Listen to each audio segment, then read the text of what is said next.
चालाक लोमड़ी और बेवकूफ़ कौवे की मुकम्मल कहानी। एक दिन की बात है, जंगल के किनारे एक पुराना दरख्त खड़ा था। इस दरख्त पर एक कौवा रहता था जो ज़रा गरूर और बेवकूफ़ी का शिकार था। उसे अपनी खूबसूरती और आवाज़ पर बड़ा नाज था, हालांकि इसकी आवाज़ किसी को अच्छी नहीं लगती थी। एक दिन कौवा कहीं से एक ताज़ा और मज़ेदार रोटी का टुकड़ा लेकर आया। वो टुकड़ा इसकी चोंच में था और वो उड़ता हुआ इसी दरख्त की शाख पर आ बैठा। नीचे घास में बैठी एक चालाक लोमड़ी ने यह मंजर देखा। इसकी आंखों में चमक आ गई।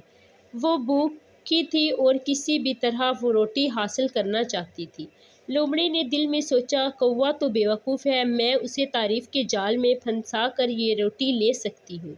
वो धीरे धीरे दरख्त के नीचे आई और मीठी आवाज़ में बोली, अरे वाह, आज तो सूरज भी शर्मा गया होगा जब तुम जैसे हसीन परिंदे ने आसमान में परवाज़ की होगी।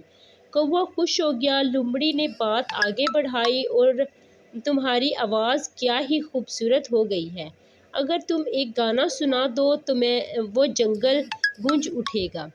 कौवा दिल ही दिल में फूल गया। उसे लगा कि वो वाकई ही बहुत खूबसूरत और सुरीला है। इसने फ़ौरन मुंह खोला ताकि कुछ बोले, और जैसे ही इसने चोंच खोली वो रोटी का टुकड़ा नीचे गिर गया।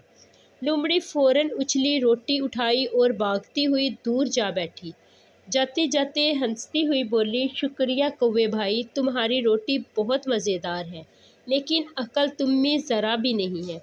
कौवा शर्मिंदा सा होकर रह गया। उसे अपनी बेवकूफ़ी पर अफसोस होने लगा। इस दिन के बाद इसने सीखा कि सिर्फ तारीफ़ों पर ना जाया जाए और कभी गरूर में आकर अपना नुकसान ना किया जाए।